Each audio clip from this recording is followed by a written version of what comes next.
Hi சிலக்குட்டீஸ், நான் வந்துட்டேன். மணி என்ன 3 ஆயிட்டு. 3 ஆயிட்டுனா நம்ம வந்துருவோம். இன்னைக்கு என்ன வீடியோ அப்படிங்கிறதுக்கு முன்னாடி நைன்டிஸ் கிட்ஸான எல்லாருமே இது வந்து இந்த இடத்த வந்து நம்ம அனுபவிச்சு தான் வந்திருப்போம் அப்படின்னே சொல்லலாம். அதாவது அந்த காலத்தில் ₹1 கொடுத்தோன்னா 75 பைசாக்கு நம்ம செலவு பண்ணிட்டு மிச்ச காசை எடுத்து வச்சு சேர்த்து வச்சுருப்போம். எதுக்குன்னா மறுநாள் வந்து ஸ்கூலில் என்ன வாங்கி சாப்பிடலாம், இல்லை நம்ம வந்து பெருநாள் தீபாவளிக்கெலாம் என்ன வாங்கி சாப்பிடலாம் அப்படின்னு சொல்லிட்டு எடுத்து வைக்கிற ஆட்கள் நம்மளாம். நம்மகிட்ட போய் சிக்கனத்தை பற்றி பேசுடா எப்படிரா அப்படிங்கிற மாதிரி தான் இருக்குது. இப்போ உள்ள பொண்ணுங்க எல்லாருமே சொல்கிறது சேமிக்கவே முடியல. நான் என்ன வேலைக்கா போகிறேன், நான் காசு சேர்த்து வைக்கிறது அப்படின்னு சொல்லிட்டு நிறைய பேர் வந்து புலம்ப ஆரம்பிச்சிட்டாங்க.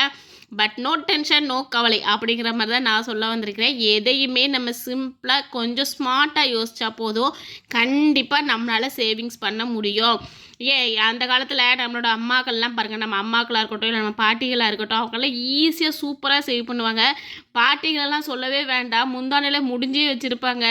ஏதாவது காசுன்னு போய் கேட்டு வந்தால் போதும், உடனே முந்தானையிலேருந்து எடுத்து 8 தருவாங்க. 8 50 பைசா 25 பைசா இதெல்லாம் தருவாங்க. அதெல்லாம் ஒரு பொக்கிஷம். ₹1 கொடுத்தாங்கன்னா நான் என்னையெல்லாம் கையிலேயே பிடிக்க முடியாது, அந்தளவுக்கு நான் ஆடுவேன் அப்படின்னா பார்த்துக்கங்களேன். அந்த ₹1 வச்சுட்டு நான் உலகத்தையே சுற்றி வர்ற மாதிரி நான் ஃபீல் பண்ணுவேன். அதுலேயும் சேர்த்து வைப்பேன் பாருங்க. ஆனால் அப்போ நான் சேர்த்து வச்சு தான் எனக்கு இப்போ வந்து உதவுது அப்படிங்கிறத நான் நம்பலாம். நான் நம்புகிறேன், நம்பலாம் இல்லை நம்புகிறேன். ஏன்னா எனக்கு சேவிங்ஸ் வந்து அப்போவே இருந்து ரத்தத்தில் ஊறி போச்சு அப்படின்னு சொல்லுவேன். அதனால் இப்போ பார்த்தீங்கன்னா நான் அசால்ட்டாக வந்து சேவிங்ஸ் பண்ணிக்கிட்டு இருக்கிறேன். அதனால தான் அல்ஹம்துலில்லாஹ் இப்போ வரைக்கும் ஓரளவு நாங்கள் ஒழுங்காக இருக்கிறோம். அந்த காலமோ இந்த காலமோ எதுவாக இருந்தாலும் சரி, கொஞ்சம் ஸ்மார்ட்டாக யோசிச்சா போதும்ப்பா, சூப்பராக சேவிங்ஸ் பண்ணிடலாம். அதுக்கு இந்த க்யூட்டாக குட்டி குட்டி டிப்ஸை மட்டும் ஃபாலோ பண்ணால் போதும். அது என்னென்ன டிப்ஸ் அப்படிங்கிறத நான் வந்து சொல்ல வந்திருக்கேன். இந்த வீடியோ ஃபஸ்ட் டைம் பார்க்குறதா லைக் பண்ணிக்கோங்க, ஷேர் பண்ணிக்கோங்க, கமெண்ட் பண்ணிக்கோங்க, சப்ஸ்கிரைப் பண்ணிக்கோங்க. வாங்க கமெண்ட்டில் பழகலாம். நிறைய ஃப்ரெண்ட்ஸ் லைக்கே பண்ணாமல் பேசிகிட்டு இருக்கீங்க, பார்த்துக்கிட்டு இருக்கீங்கடா. அதனால் கொஞ்சம் அந்த லைக் பட்டனே தட்டி விட்டுருங்க, ஓகேவா?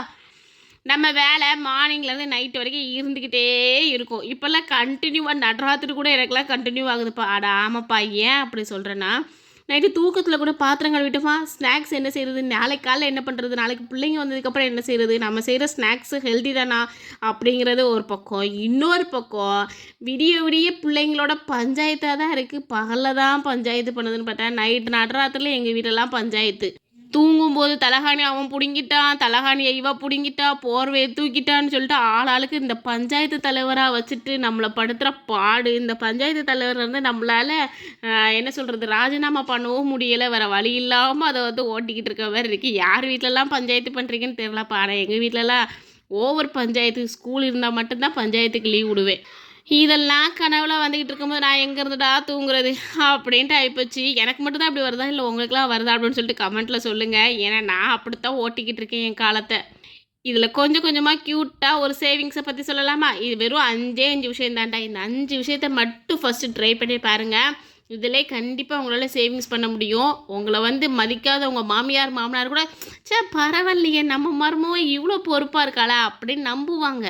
நம்ம நம்பிக்கை வர வைக்கணும். நம்ம புருஷன் நம்மளோட நம்ம பொண்டாட்டி ரொம்ப ஸ்மார்ட்டாக இருக்காப்பா அப்படின்னு நம்ப வைக்கணும். அதுக்கு தான் இந்த திங்ஸ்லாம் நான் சொல்ல வந்திருக்கிறேன். வாங்க இப்போ வீடியோக்குள்ளே போகலாம். ஃபஸ்ட்டு காலைல எழுந்திரிச்சோன்னே ஃபஸ்ட்டு நம்ம வேலை டீ போடுறதுன்னு நினைப்போம். பட் அப்படிலாம் இல்லை, கொஞ்சம் மாற்றி யோசிப்போமா. என்னென்னா மார்னிங் டீ காஃபிக்கு பதிலாக அதுக்கு வந்து பிரேக் விட்டுருவோம். லைட்டாக வார்ம் வாட்டரை ஃபஸ்ட்டு பசங்களுக்கு கொடுங்க, உங்கள் மாமியார் மாமனாருக்கு கொடுங்க, உங்கள் ஹஸ்பண்டுக்கு கொடுங்க. அப்புறம் கொஞ்சம் நேரம் கழித்து ராகி பாலோ கம்பு பாலோ ஏதோ ஒன்று ரெடி பண்ணிடுங்க. இது வந்து பால் அடுப்பில் வச்சு சூடு பண்ணுற நேரத்துலலாம் பண்ண முடியாது, கொஞ்சம் மெனக்கெடுக்கணும். பட் ஹெல்த்தியாக இருக்கலாம். குழந்தைங்க புருஷன் மாமியார் மாமனார் எல்லாருமே ஹெல்த்தியாக இருந்தால் நம்மளும் ஹெல்த்தியாக இருப்போம். ஏன்னா அவங்களுக்கு கொடுக்குறத நம்மளும் குடிக்க ஆரம்பிப்போம். நம்மளும் ஹெல்த்தியாக இருந்த மாதிரி ஆச்சு, நம்ம குடும்பமும் சேஃபாக ஹெல்த்தியாக இருந்த மாதிரி ஆச்சு. இதனால் 2 in 1 எப்படின்னா பால் செலவு மிச்சம், நம்மளும் கொஞ்சம் தெம்பாக இருக்கலாம். எப்படி செம்ம ஐடியாவாக இருக்குல்ல?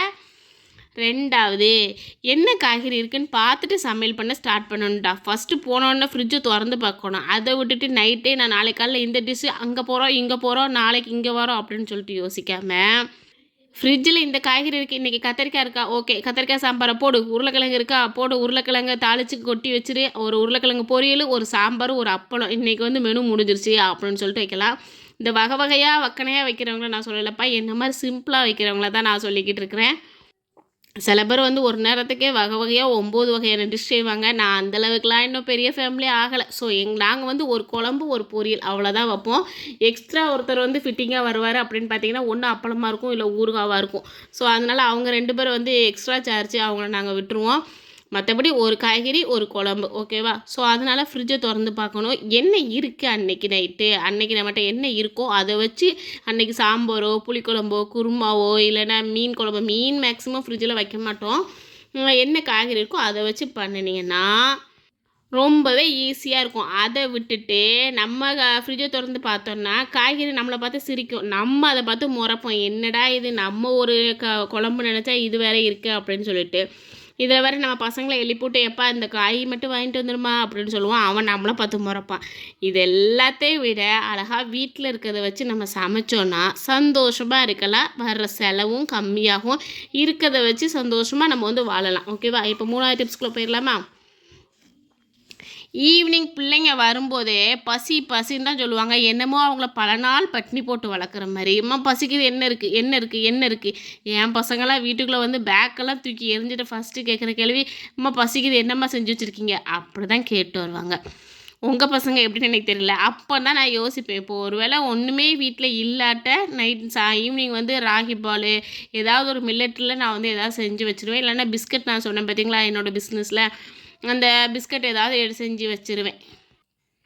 இப்போதைக்கு பிஸ்னஸாக கன்வெர்ட் பண்ணலை. வீட்டில் எல்லாருக்குமே நான் கொடுத்துக்கிட்டு இருக்கேன். அக்கம் பக்கத்துலலாம் கொடுத்துட்ருக்கேன். இன்ஷால்லாம் நான் பிஸ்னஸாக கன்வெர்ட் பண்ணும்போது உங்கள்கிட்ட கண்டிப்பாக ஷேர் பண்ணுவேன். ஓகேவா? அந்த மாதிரி அதாவது செஞ்சு கொடுத்துருவேன். அப்படி இல்லையா, காலையில் மிஞ்சின சாப்பாடு இருக்குது சாப்பிடுமா அப்படின்னு சொன்னேன்னு வைங்களேன், அவ்வளோதான். அங்கேருந்து எம்மாவா என்னை பார்த்து திரும்பி பார்ப்பா, காலையில் உள்ள சோறா, அதை நான் இப்போ திங்கணுமா, எப்படி குளிர்ந்துருக்கு தெரியுமாம்மா அப்படின்னுவா. நான் என்ன செய்வேன், பிள்ளைங்க வர்றதுக்கு முன்னாடியே 2 கேரட்டு, பீன்ஸ் எல்லாத்தையும் போட்டு ஒரு ஃப்ரைட் ரைஸ் மாதிரி கிண்டி வச்சுருவேன். நல்லா புரிஞ்சுக்கோங்க, ஃப்ரைட் ரைஸ் செய்யும்போது கண்டிப்பாக கடையில் கிடைக்கிற ஃப்ரைட் ரைஸ் பொடி யூஸ் பண்ணவே மாட்டேன், வாங்கவும் மாட்டேன். ஏன்னா அதில் அஜினோமோட்டோ சேர்த்துருப்பாங்க. இந்த ஹாப்பிமான்னு சொல்லிட்டுலாம் வரும் தெரியுமா, அதிலெல்லாம் கண்டிப்பாக அஜினோமோட்டோ இருக்கும்னு நான் நம்புகிறேன். அதனால் நான் அதை வந்து வாங்க மாட்டேன். ஏன்னா அது டக்குன்னு டேஸ்ட்டு கொடுக்குது இல்லையா, ஸோ அதனால் நான் வந்து வாங்க மாட்டேன். அதுக்கு பதிலாக மிளகு ஜீரகத்தூள் வந்து போட்டுப்பேன். மற்றபடி நம்ம வீட்டில் இருக்க என்னது மானை, தேனே, பொன்மானை எல்லாத்தையுமே உள்ளே போட்டு ஒரு ஃப்ரைட் ரைஸாக செஞ்சு வச்சுருவேன். இல்லாட்டா லெமன் ரைஸ்லாம் நான் வேர்க்கடலை போட்டு செஞ்சேன்னா என் பிள்ளைங்க கொண்டான்னு சாப்பிட்ருவாங்க. இல்லைன்னா டர்மரிக் ரைஸு, முட்டை அதாவது எக் ரைஸு ஏதாச்சும் ஒன்று செஞ்சு வச்சுருவேன். என் பிள்ளைங்களுக்கு அம்மா நமக்காக வர்றதுக்கு முன்னாடியே செஞ்சு வச்சுட்டாங்க, நல்ல அம்மா அப்படின்னு என் அம்மாவை என்ன சொல்லுவாள். அப்போ வரும் பாருங்க ஒரு பெருமை, அப்படி இருக்கும். இதனால என்னாச்சு, ஸ்நாக்ஸுக்கு லீவ் விட்டாச்சு, வயிறு ஃபுல்லாச்சு. லெஃப்ட் ஓவர் ரைஸோ, லெஃப்ட் ஓவர் சப்பாத்தியோ, லெஃப்ட் ஓவர் என்னென்ன இருக்கோ எக்ஸட்ரா எதாக இருந்தாலும் நம்ம அதை வச்சு புதுசாக செய்கிறோம், நம்ம கெத்து காட்டுறோம் அப்படின்னு நான் செஞ்சுக்கிட்டு இருப்பேன். ஏன் இப்படி சொல்கிறேன்னா, எத்தனையோ பேர் சாப்பாட்டுக்கே இல்லாமல் கஷ்டப்பட்டுட்டு இருக்காங்கப்பா. அல்லாஹ்வுடைய கிருபையால் நமக்கு வந்து அந்த சாப்பாடு வந்து கிடச்சிருக்கு. அப்போ அந்த சாப்பாடை நம்ம வேஸ்ட்டு பண்ணலாமா? கண்டிப்பாக பண்ணக்கூடாது. ஏன்னா சாப்பாடு இல்லாதவங்களாம் பார்த்தா நம்ம அதெல்லாம் நினச்சே பார்க்க முடியாத அளவுக்கு கஷ்டப்பட்டுட்ருக்குறாங்க. ஸோ நமக்கு கிடைச்ச சாப்பாட்டை அல்ஹம்துலில்லாஹ்னு சொல்லி சந்தோஷப்பட்டு கடவுளுக்கு நன்றி சொல்லி அதை வந்து சாப்பிடணுமே தவிர, இன்றைக்கி சாப்பாடு மிஞ்சிருச்சு அதை தூர தான் கொட்டணும், வேறு யார் சாப்பிட்றா அப்படின்னு சொல்லிட்டு இன்றைக்கி தூர போட்டுறாதீங்கப்பா. அதை என்ன செய்யலாம் புதுசாக அப்படின்னு சொல்லிட்டு ட்ரை பண்ணி பாருங்கள். ஒன்றுமே தெரியலையா, யூடியூப்பில் 2 தட்டு தட்டுங்க, இப்படி இது வந்து மிஞ்சிருச்சு, இதை வச்சு என்ன செய்யலாம் புதுசாக அப்படின்ட்டு. அவங்க ஆயிரக்கணக்கான வீடியோ போடுவாங்க, அதில் ஒரு வீடியோ சூஸ் பண்ணி நீங்கள் அந்த மாதிரி செஞ்சுருங்க. இவ்வளோ நாளாக நான் இந்த மாதிரி தான் பண்ணிக்கிட்டு இருக்கேன். நீங்களும் பிடிச்சிருந்தா இந்த மாதிரி பண்ணி பாருங்கள். ஓகேவா? 4வது டிப்ஸு, டெய்லி மிஷின் போடாதீங்கப்பா. என்ன மிஷின்க்கா அப்படின்னு கேட்காதீங்க, வாஷிங் மிஷின் தாண்டா. ஏன்னா சில பேர் இருக்கிறாங்க, டெய்லி எனக்கு சோப் போட்டால் தான் மனசு திருப்தியாக இருக்கும், என் வீடு இப்படித்தான் இருக்கணும் அப்படின்னு சொல்லுவாங்க. அப்படிலாம் ஒரு கழுதையும் கிடையாதுப்பா. டெய்லி மிஷின் போட்டிங்கன்னா என்ன சொல்கிறது, இப்போ 2 துணி இல்லை 3 துணி இருக்குதுன்னு வைங்களேன், அது மட்டும் ஓடிக்கிட்டே இருக்கும். இதனால் என்னாகும், கரண்ட் பில் அதிகமாகும், தண்ணி அதிகமாகும், சோப்பு தூள் வேஸ்ட் ஆகும், எவ்வளவோ பிரச்சனை வருது. இதை நீங்கள் கையில் துவைச்சிங்கன்னா பரவாயில்லப்பா. பட் மிஷின்லன்னு வைங்களேன், 4 துணிக்கு 40 குடம் தண்ணி கேட்குது. அது என்னோடய மிஷினில் 40 குடத்துக்கு மேலேயே கேட்குற மாதிரி தான் இருக்குது. ஸோ அதனால் நான் என்ன தெரியுமா பண்ணுவேன், இந்த என்னோடய துணியோ இல்லைப்பா பிள்ளைங்களோட துணி எல்லாத்தையுமே என்ன செய்வேன், அப்பப்போ கையில் கசக்கி போட்டுருவேன். என்னோடய ஹஸ்பண்ட் துணியெல்லாம் கையில் கசக்க முடியாது, அதில் இருக்கும் ஊறுப்பட்ட அழுக்கு. ஸோ அதனால அது எல்லாத்தையுமே நம்ம வந்து மிஷினில் போடலாம். நான் என்ன பண்ணுவேன்னா கரெக்டாக 2 நாள் துணியை சேர்த்து வச்சு 3ஆவது நாள் போடுவேன். 3 நாளைக்கு, அதாவது 2 நாளைக்கு ஒரு வாட்டி 3ஆவது நாள் அப்படி நான் துவைச்சி இது வரைக்கும் எடுத்துகிட்ருக்கேன். நீங்கள் எப்படின்னு தெரியல, சில பேர் வந்து டெய்லி துவைக்கணும்னு நினைப்பாங்க. நான் அப்படி இல்லைப்பா, நம்ம கொஞ்சம் புதுசாக இருப்பவே அப்படிங்கிறது தான். இதில் ஒன்று சோம்பேறித்தனமும் இருக்குது, பட் ஸ்மார்ட்டாகவும் யூஸ் பண்ணுற மாதிரி ஆகிப்போச்சு. அதனால் ஸோ 2 டேஸ்க்கு ஒன்ஸ் நம்ம வந்து ஆன் பண்ணுவோம். இதனால் நிறைய சேவிங்ஸ் பண்ணலாம். என்னதெல்லாம் டைம் மிச்சமாகும், தண்ணி மிச்சமாகும், கரண்ட் மிச்சமாகும், நாமளும் கொஞ்சம் நேரம் ஃப்ரீயாக இருக்கலாம். ஸோ அதனால் 2 நாளைக்கு ஒரு வாட்டி நான் வந்து போட்டுக்கிட்டு இருக்கிறேன். 5வது லாஸ்ட்டாக நைட்டு கொஞ்சம் நேரம் டைம் ஒதுக்குங்கப்பா. டைம் ஒதுக்கி இன்றைக்கி என்னெல்லாம் செலவு பண்ணோம், என்னெல்லாம் சேவ் பண்ணோம், இன்றைக்கி என்னெல்லாம் தேவையில்லாமல் பண்ணிக்கிட்டு இருந்தோம், எது தேவை எது தேவையில்லைன்னு பார்க்கணும். ஏன்னா இது வந்து ரொம்ப ரொம்ப முக்கியமான பாயிண்ட்டு. எப்படி சொல்கிறது, இன்றைக்கி என்னென்ன செலவு பண்ணியிருக்கிறோம், இன்றைக்கி என்னெல்லாம் வாங்கியிருக்கிறோம், இது நமக்கு தேவைதானா? சில பேர் வந்து அனாவசியமாக ஏதாவது ஒன்று வாங்கியிருந்துருப்போம். அப்புறம் யோசிப்போம், சே நமக்கு தேவையே இல்லையே, இதனால் நம்ம இன்றைக்கி இதை வாங்கியிருக்கோம் அப்படின்னு சொல்லிட்டு யோசனை வரும். பட் அப்படிலாம் யோசிக்காமல் இருக்கணும்னா இந்த மாதிரிலாம் நீங்கள் ட்ரை பண்ணி பார்த்துட்டு நைட்டு உட்காந்து ஃபுல்லாக எழுதுங்க. பிள்ளைங்கெல்லாம் டியூஷன்லாம் போயிடுவாங்கல்ல, டியூஷன் போகிறாங்களோ இல்லை வீட்டில் உட்காந்து படிக்கிறாங்களோ, ஒரு 7 7:30க்கு அப்புறம் நம்ம கொஞ்சம் ஃப்ரீயாக இருப்போம், ஒரு 1/2 hour. அந்த 1/2 hourல ஒரு நோட்டையும் புக்கையும் தூக்கிட்டு உட்காந்துருக்க, ஒரு நோட்டும் பேனாவும் தூக்கிட்டு இன்றைக்கி ஃபஸ்ட்டு வரவு என்ன, செலவு என்ன, எவ்வளோ செலவு பண்ணியிருக்கோம், எது தேவை எது தேவையில்லாத ஆணி அப்படின்னு சொல்லிட்டு எல்லாத்தையுமே நம்ம வந்து கணக்கு பண்ணி போடுறோம். ஓகேவா? இந்த கணக்கை நம்மளே ஒரு நாள் எடுத்து பார்த்தோன்னா நமக்கே புரிஞ்சிடும், ஓ நம்ம இவ்வளோ வந்து தேவையில்லாமல் செலவு பண்ணியிருக்கிறோமா அப்படின்ட்டு. இன்னொரு படி முக்கியமாக போய் நம்ம இந்தளவுக்கு ஹெல்த்திக்கு வந்து நம்ம வந்து இம்பார்ட்டன்ஸ் கொடுத்துருக்கோம், அதனால் நம்ம வந்து ஹெல்த்தியாக இருக்கோம் அப்படின்னு சொல்லிட்டு நமக்கே ஒரு கான்ஃபிடென்ஸ் வரும். ஸோ கண்டிப்பாக அதை நீங்கள் ட்ரை பண்ணி பாருங்கள். ஏன்னா ஒரு பொண்ணு நினச்சேன்னா கீழே கிடக்கிற குடும்பத்தை ஈஸியாக தூக்கி மேலே நிறுத்திடலாம். பட் அவளே கொஞ்சம் சோம்பேறியாக உட்காந்துட்டோன்னு வச்சுருங்களேன், அந்த கீழே இருக்கிற குடும்பத்தை கொஞ்சம் கூட தூக்கவே முடியாது. ஸோ அதனால் நம்ம கொஞ்சம் ஸ்மார்ட்டாக இருப்போம்மா, பொண்ணுங்கனாலே ஸ்மார்ட் தாண்டா அப்படிங்கிறவங்கெல்லாம் ஒரு லைக் பண்ணி போட்டு போங்கப்பா. ஏன்னா நான்லாம் ரொம்ப ஸ்மார்ட்டுமா, இப்படி இப்படி இருக்கணும்னு நான் நிறைய யோசிப்பேன், நிறைய யோசித்த மாதிரி நான் ட்ரையும் பண்ணுவேன். இப்போ அதைத்தான் அப்படியே உங்களுக்கு வீடியோவாக கன்வெர்ட் பண்ணியும் போட்டுட்ருக்கேன். வீடியோ பிடிக்குங்கிற நம்பிக்கையோட, நீங்கள் லைக் பண்ணுவீங்கிற நம்பிக்கையோட நாளைக்கு இதே மாதிரி வீடியோவில் பார்க்கலாம். வீடியோ பிடிச்சா லைக் பண்ணுங்கள், ஷேர் பண்ணுங்கள், கமெண்ட் பண்ணுங்கள், சப்ஸ்கிரைப் பண்ணுங்கள். வாங்க கமெண்ட்டில் பழகலாம். டாடா, பாய்மா.